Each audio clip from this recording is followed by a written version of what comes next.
Every morning before the sun touched the valley, the monastery bells would ring. To most, it was the sound of peace. But to one young monk, it sounded like failure.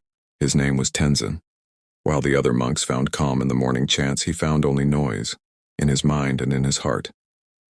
He wanted peace. He wanted focus. He wanted to be like the others. But every time he tried to meditate, his thoughts screamed louder than silence. He didn't know it yet, but the lesson he was about to learn would change the way he saw discipline forever. Tenzin tried everything. He counted his breaths. He repeated mantras until his lips went dry. He copied the posture of the elder monks, perfectly straight, perfectly still. But still, his mind raced. His knees ached. And worst of all, he compared himself. Why can they stay calm while I can't? He thought. Maybe I'm just not meant to be like them. When another monk opened his eyes and saw Tenzin struggling, he whispered, "Peace can't be forced." The words stung. And for the first time, Tenzin wondered if he belonged there at all. The next morning, Master Dorje found Tenzin sitting alone by the garden steps. He didn't lecture. He didn't comfort. He simply handed the boy a bamboo basket. "Go to the river," he said softly, "and bring me back a full basket of water." Tenzin frowned. The basket was full of holes, but he obeyed. He dipped it into the river. By the time he climbed back up the hill, the water had drained completely. He bowed, ashamed. "I tried, Master. The basket can't hold water." Dorje only smiled. "Then try again tomorrow." The next morning, and the next, Tenzin went to the river. Each time the basket leaked. Each time he returned empty-handed. Other monks began to laugh quietly. Some whispered, "Why does he keep doing it?" Even Tenzin began to doubt. One day, tired and angry, he looked up to the sky and said, "Why am I doing something that will never work?" But still, he went back. Something in him, small but stubborn, refused to stop. Maybe the basket isn't the test, he thought. Maybe I am. That morning, before the bells rang, Tenzin woke up early. The air was cold.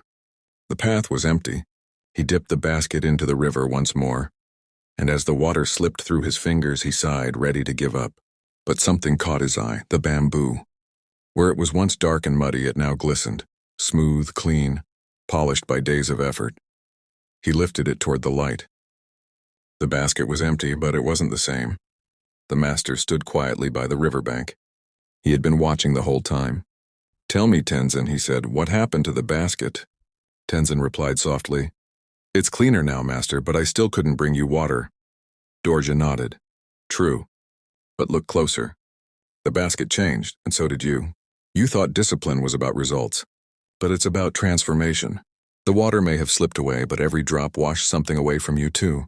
Your doubt, your impatience, your need for perfection." Tenzin looked down at his reflection in the river. For the first time, he saw peace, not because he succeeded, but because he stayed.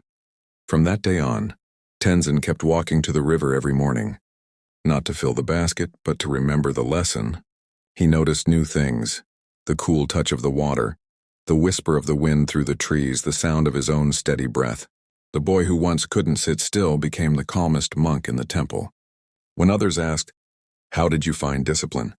he smiled and said, "I didn't find it. I practiced it, until it found me." Discipline isn't a race. It isn't about perfect results. It's about who you become when you refuse to quit, even when the effort seems invisible. You may feel like your work is leaking away, like the basket that never holds water. But every time you show up, you are cleansing the vessel that holds your future. Maybe your life feels like that basket. You try and everything seems to slip away. But remember this, the basket was never meant to hold water.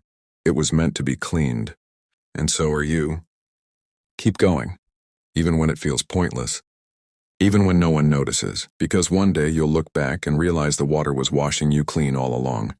He didn't change because the world rewarded him. He changed because he refused to stop showing up.